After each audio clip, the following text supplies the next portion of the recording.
With the last video posted on human trafficking, what we're not realizing, what we're not recognizing is the different levels of slavery. With human trafficking, you crush the mind so much that when you get any help, you get food from food banks and they integrate you back into the economic system. What we're not recognizing as a society is the different levels of slavery. If you are working in any organization where there's a top guy making all the money and you're doing all of the work, that's slavery. And we're not really recognizing that yet. As soon as you have a two-tiered economic system, that is slavery. And for some odd reason, humanity feels like I got to make more money than you. And the only reason you can make more money than me is by you manipulating me some way, shape, or form to take advantage of me. And when you have been a victim of severe crimes and you don't see the full picture, then you're grateful. You're grateful for any way that you can make an income. And out of your gratefulness, you block your eyes to the slavery that's going on. If you go back and watch the movie Roots, there's a good line in there. Make sure your slaves are ignorant, because a smart slave will stop being a slave. So a great deal of us that want this two-tiered economic system, we we want it there because it works for that one guy that wants to be rich and manipulative. And the ones that are the victims, the slaves, they just don't rock the boat. I'm getting enough money to survive, and I've seen how bad it was, so I don't want to go there. We're not willing to jump to the next level and earn as much money as the guy at the top, because basically people that are slaves, they're willing to be working, they're willing to be productive. They don't want to manipulate other people because they've been manipulated, and they can't do that to another human being. So when you say a victim wants to be a victim, in a way that's true, because a victim does not want to do harm to another person. Now, from my experience, our police systems don't function. When I went into a police station, I described exactly what was happening to me, but I was saying it from the perspective, am I legally allowed to do this to another person? When they told me, no, those are serious crimes, you could do jail, that's fraud, that's obstruction of justice, that's perjury. They were naming crimes that had jail sentences attached to it, and they were telling me I cannot do that. So then I said, great, I'd like to report a crime. All of a sudden, it was no longer a crime. And I had myself a little cry outside the police station, and two police officers came and approached me and told me, look at you. Nobody's going to believe a word you say. So when I went to get help, when we tell women that are dealing with abuse that there's help out there, there really isn't. These police officers will batter you emotionally even more. I then went to prosecutors, and prosecutors said it was a victimless crime. How do we have crimes? How do we have laws that say if you do this action, it's a crime against another person, and then in the same breath say it's a victimless crime? So even prosecutors won't do anything. I have gone to every member of parliament, provincially, federally. Every one of them has the same thing going on in their own communities. Every one of them did not want to do anything about it. These criminals do not pay their income tax.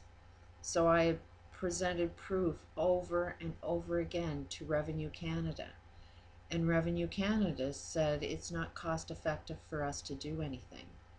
We definitely have cost effective rules within our corporate industries within our government functionings that say if it's too expensive to do the right thing, we won't do the right thing. When we're not willing to do the right thing, there's a financial cost to it. And that's when you see people homeless or on drugs or on a welfare system. These are all victims of crimes that are too expensive to do the right thing with. And we try to make them look like scum of the earth, you know, people that want to take advantage of our systems by being on a welfare system or going on drugs. They're nothing but druggies and they don't want to be strong. No, no, they're victims of a crime that nobody gives a shit about, and then society beats them even more emotionally. So you don't have a will to even do better, because as a society we teach them we don't want you to do better. We give you no love, we give you no encouragement to do better. We need to make some major changes. Otherwise, the Gulf oil spill is just the beginning. This is going to happen again and again. And you're going to trust in these agencies. I've even volunteered at a women's shelter. But I specifically told them that if I do any volunteer work, I'm not going to lie to these women. I'm going to tell them the truth of what's going on. This organization that's being paid to help women actually told me the words, "We can't tell these women the truth or we'll lose our funding."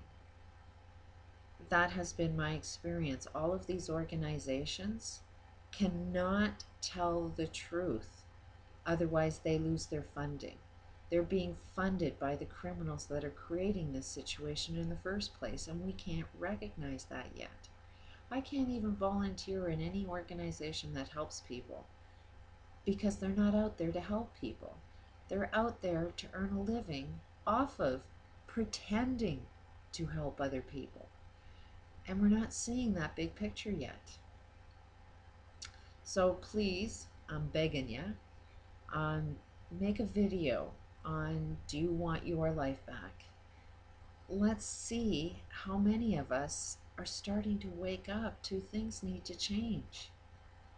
Otherwise, if we don't see the group of people that would like their lives back, then we need another tragedy. And I'm kind of in a position where, okay, that's the only way we're going to learn is by doing harm to ourselves, and only when we're pushed off that cliff. Only when we are really find out what's going wrong by something really wrong happening to you, will you wake up to seeing things are really wrong.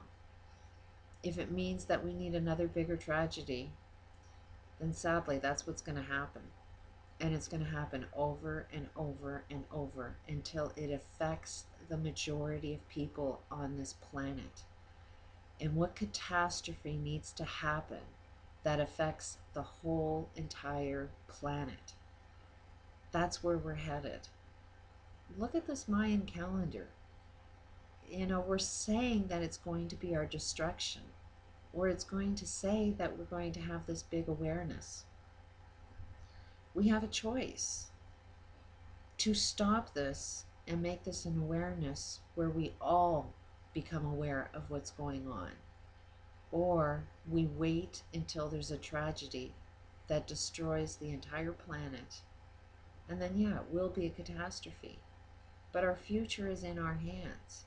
Our future is going to be whatever we want to make it be. But we have to be aware of what's going on.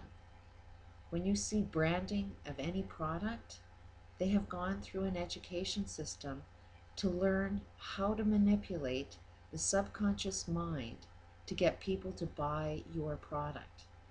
Half of us are buying stuff we don't even want, but we've been programmed through our subconscious to buy products we don't want, and these products are killing us, and we can't recognize it.